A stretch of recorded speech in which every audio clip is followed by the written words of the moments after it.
came here with no money at all. Your brother, you said, was here.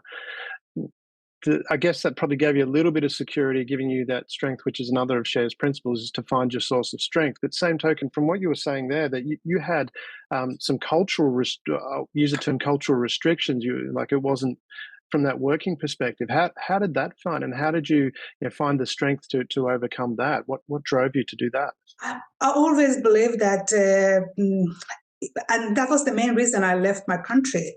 So it's just because what I wanted to have to what was the reality around me was way two different things. And for me, it's just, I knew that, okay, if I wanted to have a life that I want, I had only two choices, either just to quit my life, that's it, or just wanted to have to go for what I want. So I have to do something about it. As much as we all love to have a plan and follow the plan and everything happens with the plan, but that doesn't happen. That's life. And that, I believe, at the same time, that makes it interesting and beautiful, because we plan to do something, but something else comes in to challenge us, to see us whether are we really true to our selves, or are we authentic enough to know what we want, or we are just following other people's dreams.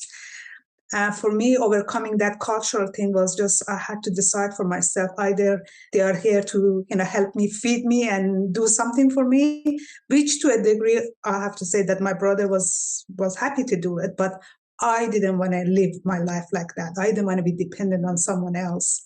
So because to me, financial dependency comes with the things that then you have to follow what they say, and then you don't have your own choices. So, and that was something that I didn't want to live with it. And I remember even my brother said, "Oh, I will get a place for you, rent a room for you, and that's it. So you don't have to do these things.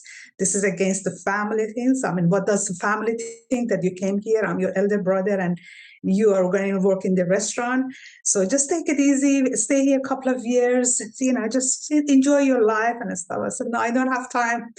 I have to go out there and I have to, learn the language. I wanted to go to uni to finish my degree here." So yeah, and it's just a matter of things that I wanted to do things for myself. And obviously everybody has got different values for themselves. But what I say, even for the money wise, when I talk to my clients, I say that it's all great to have, of course, some goals, some target to work towards it, but it's beyond money. We all need to find something that really, really makes us do things and, wake up in the morning. And we have to find that word that will make us do that. For me, that word is legacy. So because of legacy, because I always thought that I don't want my name just to be part of in ancestry.com. That's it. So that's a very boring life to have. Just come here, live, maximum 100 years, and that's it. Go. I wanted my name to be, a bit there, longer there. And hopefully my story will help other people to understand that this journey is not going to be easy. But that's all we got. There's only one life and one shot.